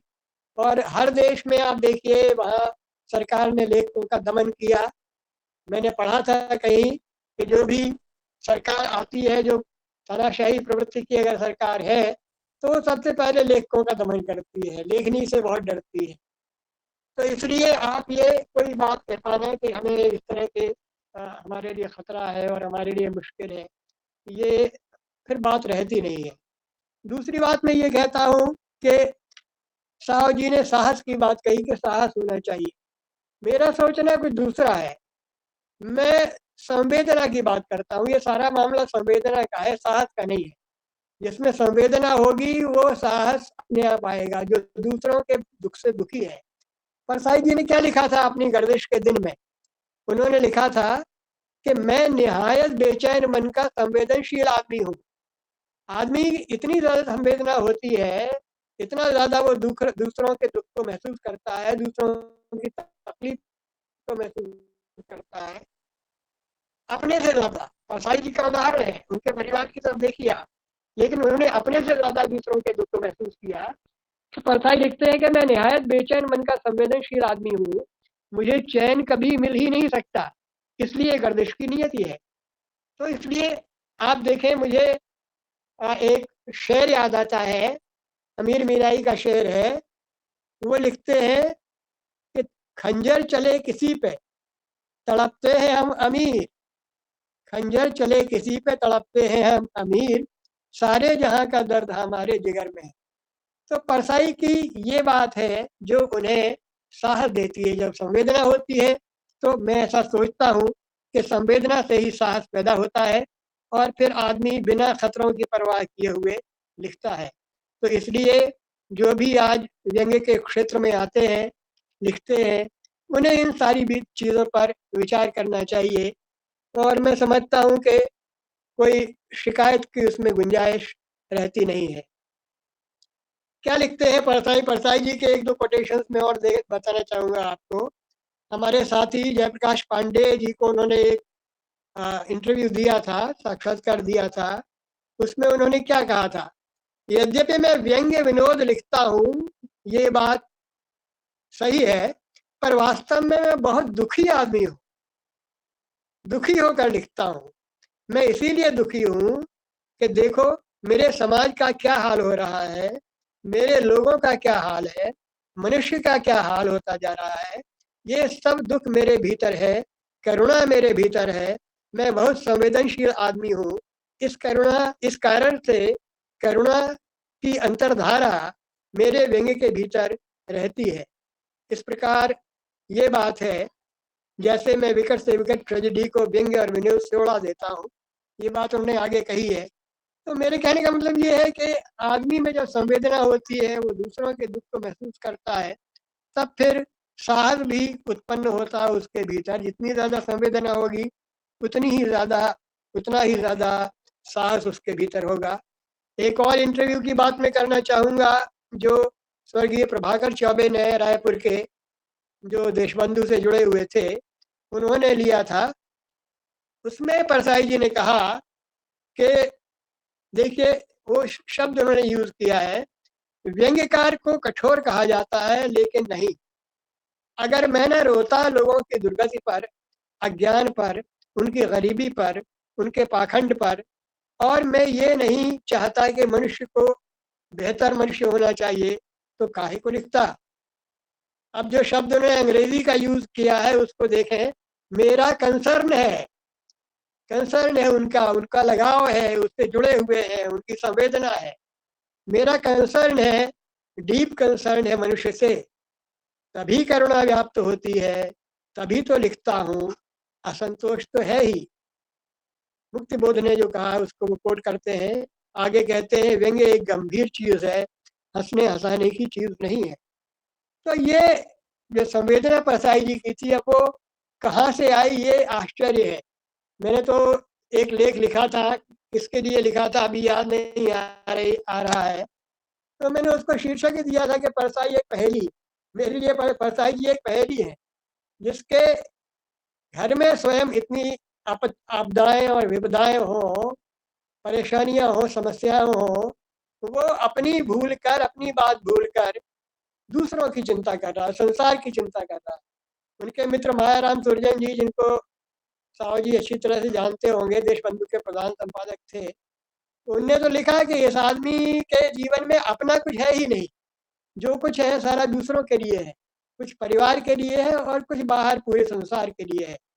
तो इस तरह से जो है वो आदमी में ये जरूरी है कि संवेदना हो। अगर संवेदना प्रबल होगी, हम देखते हैं कि आप चले जा रहे हैं सड़क पर और किसी आदमी के ऊपर अत्याचार होता है, 25 आदमी, आजकल तो लोग मोबाइल निकाल कर चित्र खींचना शुरू कर देते हैं और करते धरते कुछ नहीं है, लेकिन कोई एक आदमी होता है जो बिना परिणाम की चिंता किए हुए और बीच में पहुंच जाता है और जिस पर भी अत्याचार होता है उसे बचाने की कोशिश करता है।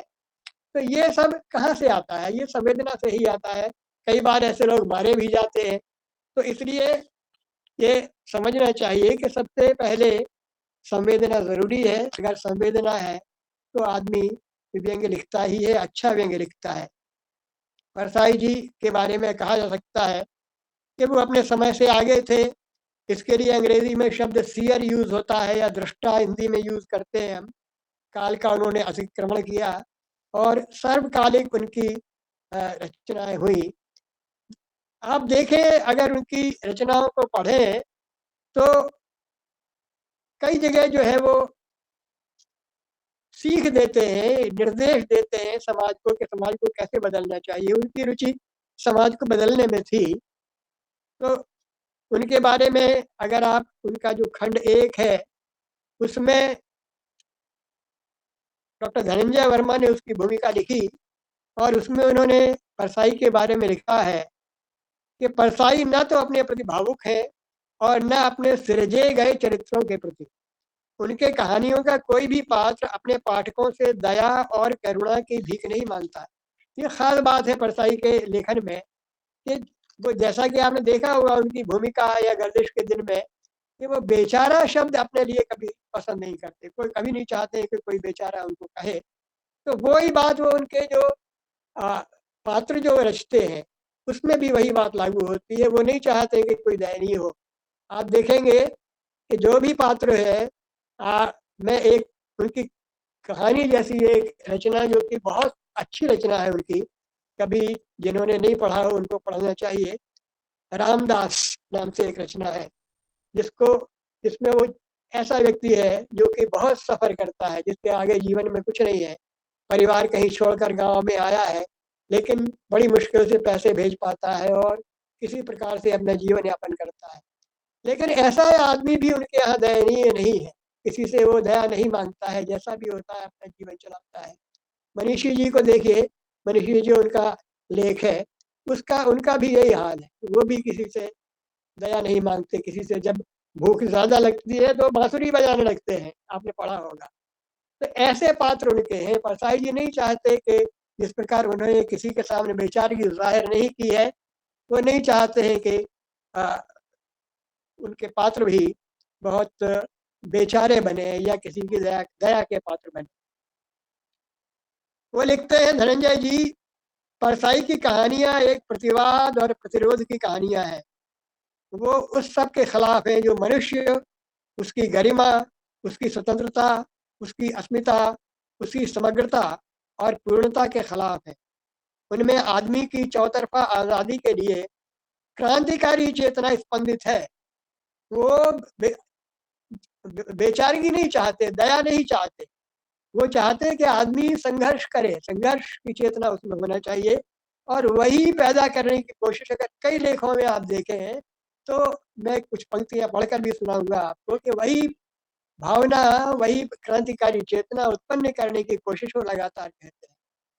समाज का क्रांतिकारी परिवर्तन, मनुष्य की मुक्ति, एक बेहतर संसार की रचना, यही वो परिप्रेक्ष्य है जिससे ये कहानियां लिखी गई हैं, जिसमें ये कहानियां लिखी गई हैं। उनके पीछे एक जीवन दर्शन और मूल्य दृष्टि है, एक विचारधारात्मक विवेक और विश्व दृष्टि है। आगे एक शब्द और वो इस्तेमाल करते हैं कि कैलेडोस्कोप है, ये कहानियां जो है वो कैलेडोस्कोप है समकालीन भारत का।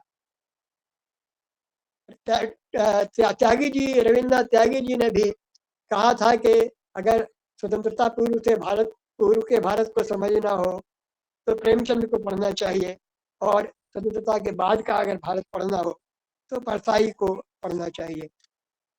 तो इसलिए परसाई ने जो लिखा उसके पीछे एक परिवर्तन की चाह थी, और उस परिवर्तन की चाह के पीछे उनकी अपनी संवेदनशीलता थी, और उसी संवेदनशीलता के कारण उन्होंने साहस के साथ जो कुछ भी उनके लिए जरूरी था वो उन्होंने लिखा। देखें, अगर हम उनकी रचनाओं को, मैं बहुत ज़्यादा समय आपका नहीं लेना चाहता हूँ, देखें तो कई प्रकार के कई विषयों को उन्होंने कवर किया है, और जहाँ तक संभव हुआ पूरे भारतीय जीवन को उन्होंने अपनी लेखन में समेटने की कोशिश की है। बेकारी के संबंध में उनकी अनेक टिप्पणियां हैं, जैसे कि अगर आप उनका निबंध जिसकी छोड़ भागी पढ़ेंगे तो उसमें बेकारी के संबंध में एक बहुत महत्वपूर्ण टिप्पणी है जिसको मैं आपको बताना चाहूँगा। बेकारी के संबंध में उन्होंने लिखा, बेकारी से दुखी जवानों को सारा देश देख रहा है और सबको पाप लग रहा है। सबसे ज्यादा पाप उन भाग्य विधाताओं को लग रहा है जिनके कर्म, अकर्म और कुकर्म के कारण वह बेकार है। तो यह बेकारी के ऊपर उनकी राय, उनका एक वक्तव्य, उनकी एक टिप्पणी है। इसी तरह से इसी लेख में उन्होंने आज की अपने समय की राजनीति के बारे में लिखा, तू राजनीति के मर्दों को देख, वे उसी के घर में बैठ जाते हैं जो मंत्रिमंडल बनाने में समर्थ हो। शादी इस पार्टी से हुई मगर मंत्रिमंडल दूसरी पार्टी वाला बनाने लगा तो उसी की बहू बन गई। कुछ जो सामाजिक हमारे रूढ़ियां हैं, पिछड़ापन है, इसी निबंध में उन्होंने एक बहुत महत्वपूर्ण टिप्पणी की है जो परिवर्तन की आकांक्षा है उसको दिखाती है। वो लिखते हैं, सदियों से यह समाज लिखी पर चल रहा है, लिखा कर लाए तो पीढ़ियां मैला ढो रही हैं और लिखा कर लाए हैं तो पीढ़ियां ऐशो आराम भोग रही हैं। लिखी को मिटाने की कभी कोशिश नहीं हुई। दुनिया के कई समाजों ने लिखी को मिटा दिया। लिखी मिटती है, आसानी से नहीं मिटती तो लात मारकर मिटा दी जाती है। अभी आप समझिए कि ये जो टिप्पणी है उनकी महत्वपूर्ण है, इस दृष्टि से महत्वपूर्ण है कि तमाम आज भारत में बाबावाद चल रहा है और भाग्य पर ही निर्भर रहो। जो कुछ हुआ वो पिछले कर्मों का फल है और जो आगे मिलेगा वो आज के कर्मों का फल है। तो इसलिए विरोध मत करो, विद्रोह मत करो, जो कुछ है वो शांति से भोगते रहो, अच्छे काम करते रहो। सत्कर्म क्या होते हैं ये तो समझना बड़ा मुश्किल है। तो ये सलाह दी जाती है कि सत्कर्म करते रहो और शांति से रहो, तो जो कुछ भी है आगे सुधर जाएगा, और जो आज कष्ट है वो सब पिछले जन्म के हैं, ये समझ के विद्रोह करना भूल जाओ। तो कई विषयों पर परसाई ने लिखा और बहुत अच्छा लिखा। राजनीति पर और भी उनके निबंध हैं, जैसे भारत को चाहिए जादूगर और साधु। ये इसको आप समझ सकते हैं कि जादूगर वो होते हैं, आजकल के नेता जादूगर हो गए, वो तरह तरह के जादू अभी कोई एक नई चीज, कोई ना कोई नई पॉलिसी, कोई नई चीज एक ऐसी ला देंगे कि जनता खुश हो जाए, भ्रमित हो जाए और उनका संकट कुछ समय के लिए टल जाए। ऐसे ही वही काम साधु लोग करते हैं, वो सत्ता के प्रति हत्या का काम करते रहते हैं। आगे के पिछले जन्म के कर्मों का फल और अगले जन्म के कर्मों का फल, और आत्मा ही सब कुछ है और शरीर कुछ नहीं है, ऐसी सीख जनता को निरंतर देते रहते हैं, जो आज भी कई जगह यही आश्रम खुले हुए और यही काम कर रहे हैं। तो सामाजिक रूढ़ियों पर परसाई जी ने खूब लिखा, जिसकी छोड़ भागी मैंने अभी पढ़ा। अभी संस्कारी और शास्त्रों की लड़ाई एक उनका निबंध है, बहुत अच्छा है, बहुत महत्वपूर्ण है।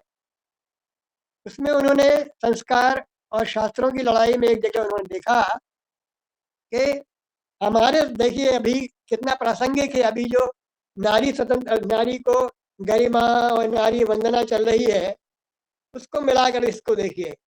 संस्कारों और शास्त्रों की लड़ाई में हमारे जमाने में नारी को जो भी मुक्ति मिली है, क्यों मिली है?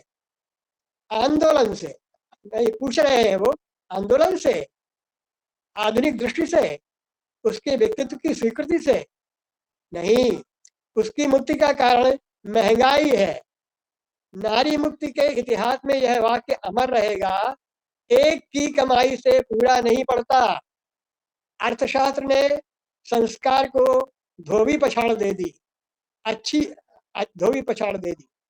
और इसी लेख में एक और महत्वपूर्ण बात उन्होंने लिखी है, जो लड़कियां अपनी पसंद की शादी कर लेती हैं तो कई लोग उसका विरोध करते हैं।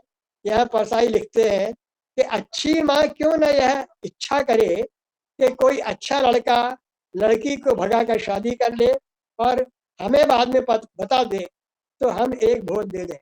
एक उनकी छोटी सी लघु कथा है सुशीला, उसमें भी लड़की भागकर खुद शादी कर लेती है और परसाई जी उसको सुशीला कहकर पुकारते हैं। तो ऐसे सामाजिक रूढ़ियों से संबंधित उनकी कई रचनाएं हैं। कंधे श्रवण कुमार के खास तौर से आपने पढ़ा होगा इसको। कंधे श्रवण कुमार के में राजा मूर्तध्वज की और उनके पुत्र ताम्रध्वज की जो कथा है, ताम्रध्वज ने अपने को चिरवा दिया था पिता के कहने पर, तो वो उन्होंने कहा कि इस कथा को पढ़कर पता नहीं कितनी पीढ़ियों ने अपने को चिरवा दिया होगा। तो ऐसी पितृभक्ति को वो पसंद नहीं करते हैं। इस कथा में ये बात दी है। दूसरी बात ये कि पितृभक्ति भी बहुत नहीं होनी चाहिए। उन्होंने लिखा कि जब पिता शराब मंगाता है, शराब के लिए सूडा मंगाता है, तो एक लड़का है वो दौड़ पड़ता है और दूसरा कहता नहीं हम पढ़ रहे हैं, बाद में आएंगे। तो पिता उस परसाई जी उस लड़के के पक्ष में है जो कहता है कि रुकिए, हमारे लिए जो जरूरी है पढ़ना वो हम काम करेंगे, ऐसी पितृभक्ति से हमारा कोई फायदा नहीं होने वाला है। इस प्रकार से हम देखते हैं कि बहुत से उन्होंने महत्वपूर्ण टिप्पणियां अपने रचनाओं में की है। तो कंधे श्रवण कुमार के एक और महत्वपूर्ण जो उनकी कथा, तो उनका निबंध जो है, तो वो हरिजन को पीटने का यज्ञ, यदि नहीं पढ़ा हो तो पढ़ना चाहिए। एक ही बार ये इंदौर के पास की घटना है जहाँ एक हरिजन दूल्हे को पीटा गया था और वहीं पर एक यज्ञ भी हुआ था। तो उन्होंने बहुत कठोर लिखा, देश में जब करोड़ों आदमियों को अन्न खाने को नहीं मिलता तब ये धार्मिक पाखंडी उसे आग में झोंकेंगे। मेरे ख्याल से यज्ञ कराने वाले समय समय पर परीक्षा करते रहते हैं कि देश का अविवेक और पौरुषहीनता अभी बरकरार है कि नहीं। लोग देखते रहे कि हमारा अन्न घी शक्कर आग के हवाले किया जा रहा है और वे जय बोलते हैं। यानी लोग अभी अविवेकी और कायर हैं। इन लोगों से डरने की अभी कोई जरूरत नहीं है। इन्हें लंबे समय तक शोषित रखा जा सकता है। यज्ञ वास्तव में अन्न घी शक्कर नहीं जलते यज्ञ में, बल्कि विवेक स्वाहा, बुद्धि स्वाहा, तर्क स्वाहा, विज्ञान स्वाहा। तो परसाई जी वैज्ञानिक चिंतन के पक्षधर थे। वो चाहते थे कि अपना जो सोच है वो बहुत रूढ़िवादी ना हो युवकों का, और वो वैज्ञानिक चिंतन के बारे में सोचें, बहुत ज्यादा रूढ़िवादिता में ना पड़े। तो इसी तरह से धार्मिक शोषण के खिलाफ भी उन्होंने लिखा। जो एक साधना का फौजदारी अंत है जिसमें